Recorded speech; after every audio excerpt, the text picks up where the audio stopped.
teman-teman, bagaimana kabarnya di hari ini? Semoga semua baik-baik saja dan sehat selalu ya. Jangan lupa ya teman-teman, untuk selalu menjaga kesehatan, olahraga tiap pagi biar fit. Jangan lupa untuk selalu pakai masker jika teman-teman ingin keluar rumah, dan pula siapkan selalu hand sanitizer. Jangan dulu untuk nongkrong atau berada di kerumunan, pilihan terbaik adalah di rumah saja. Oke, untuk hari ini saatnya saya untuk bercerita lagi. Sebelum kita mulai lagi untuk bercerita, jangan lupa ya teman-teman untuk selalu support channel ini dengan klik tombol subscribe dan jangan lupa untuk aktifkan loncengnya agar ketika saya upload video baru, teman-teman mendapat notifikasinya. Terima kasih.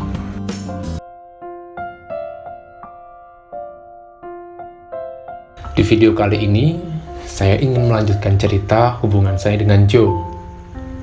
Jadi, di akhir cerita part ke-1 kemarin, ketika kami sedang berdebat di dalam mobil, kami saling menyalahkan satu sama lain. Dan sampai di titik kami terdiam karena sudah kehabisan kata-kata. Waktu itu, saya bertanya ke Joe, "Emang dengan perbuatan dia seperti ini, kamu menganggap apa saya ini? Tolong dijawab." Saya pun sampai sekarang juga bingung, kenapa kita jadi begini? Dan sebenarnya, ada apa dengan kita? Di situ, Joe hanya terdiam saja. Saya juga tidak mengatakan apapun sampai dia membuka pembicaraan terlebih dahulu. Karena saya sudah merasa jengkel dengan Joe, kalau memang dia punya perasaan ke saya, ya tolong bilang saja sejujurnya. Namun, kalau memang dia tidak mempunyai perasaan ke saya, kenapa perilaku dia begitu ke saya? Sampai beberapa saat, Joe masih terdiam saja. Dan karena Joe masih bungkam, akhirnya saya berusaha untuk keluar dari mobil. Tapi, ketika saya mencoba untuk membuka pintu mobil, ternyata pintunya di-lock. Pintunya dikunci, teman-teman. Apa sih yang sebenarnya dia mau? Di dalam mobil, dia diam saja. Saya mau keluar, tapi mobil dikunci. Benar-benar tidak jelaslah perilakunya dia. Dan karena dia mematung begitu, langsung saja saya tekan tombol klakson mobil itu. Dan ketika klakson mobil itu sudah berbunyi, akhirnya Joe mulai merespon saya. Dia melihat saya dan dia bilang kalau sebenarnya dia sendiri juga tidak tahu apa yang sekarang dia rasakan. Ada rasa berbeda yang dia sendiri sebenarnya juga masih bingung dan juga masih belum bisa mengambil keputusan atas apa yang difikirkannya saat itu. Lalu, seketika itu, Joe menyalakan mobil. Ketika saya bertanya, "Kita mau kemana, Joe?" Dia tetap diam saja. Dan pandangannya terus menatap ke arah depan secara tajam. Di situ ya saya bingung. Dan sebenarnya juga takut. Dia ini mau ngapain? Mau mengajak saya kemana? Dia diam saja. Benar-benar tidak ada kata-kata dari mulutnya yang bisa menenangkan saya pada saat itu. Setelah sekitar 1 jam perjalanan, sampailah kita ke sebuah rumah. Saya tidak tahu rumah siapa itu sebenarnya. Ketika kami keluar dari mobil pun, di rumah itu hanya ada security saja di depan rumah. Dan ketika kami masuk ke dalam rumah dan berjalan menuju lantai 3, rumah ini sepi banget teman-teman. Seperti tidak ada kehidupan. Tapi rumahnya bersih. Dan saya semakin heran. Setelah saya masuk, saya naik ke lantai 3. Saya diajak keluar, ke balkon maksudnya. Dan malam itu, wow. Di situ pemandangannya bagus banget. Langsung terlihat pemandangan gunung, pemandangan hutan. Ya, meskipun bukan hutan yang sangat luas, tapi terlihat dari atas balkon hutannya cukup besar juga. Apalagi udaranya juga cukup sejuk. Padahal itu sudah pukul 11 malam. Tidak ada suasana mencekam. Suasana horor pun tidak ada. Suasananya sangat sunyi, tenang, suara hewan-hewan malam. Nyamanlah sudah pokoknya. Dan ketika itu, saya tanya dong ke Joe, "Ini sebenarnya rumah siapa?" Dan dia bercerita ternyata ini adalah rumah orang tuanya Joe. Dan rumah ini sekarang kosong, tidak berpenghuni. Hanya dijaga security dan asisten rumah tangga saja. Namun, asisten rumah tangganya itu hanya bekerja dari pagi sampai sore saja. Jadi kalau malam hanya ada security yang menjaga rumah itu. Dan yang mengejutkan lagi ternyata kedua orang tua Joe ini sudah tidak ada. Maksud saya kedua orang tua Joe sudah meninggal. Sudah lama, katanya sekitar 4 atau 5 tahun yang lalu. Dan karena background orang tua kami sama, maksudnya kami sudah ditinggal kedua orang tua kami, saya di situ sangat bisa merasakan kesedihannya Joe. Dan ketika saya melihat wajahnya Joe, matanya terlihat berkaca-kaca. Dan ya, saya sangat tahu kalau dia meneteskan air mata. Meskipun ketika itu dia langsung menghapus air matanya. Padahal Joe ini orangnya lebih dewasa dari saya. Namun sepertinya Joe sampai detik itu masih belum bisa merelakan orang tuanya sudah dipanggil oleh Tuhan. Karena di situ saya sangat memahami bagaimana perasaannya, saya peluklah Joe. Dan tiba-tiba dia menangis.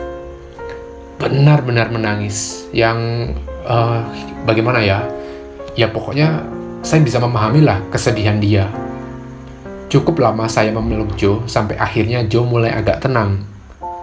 Lalu saya suruh dia untuk duduk dan saya segera ambilkan minum.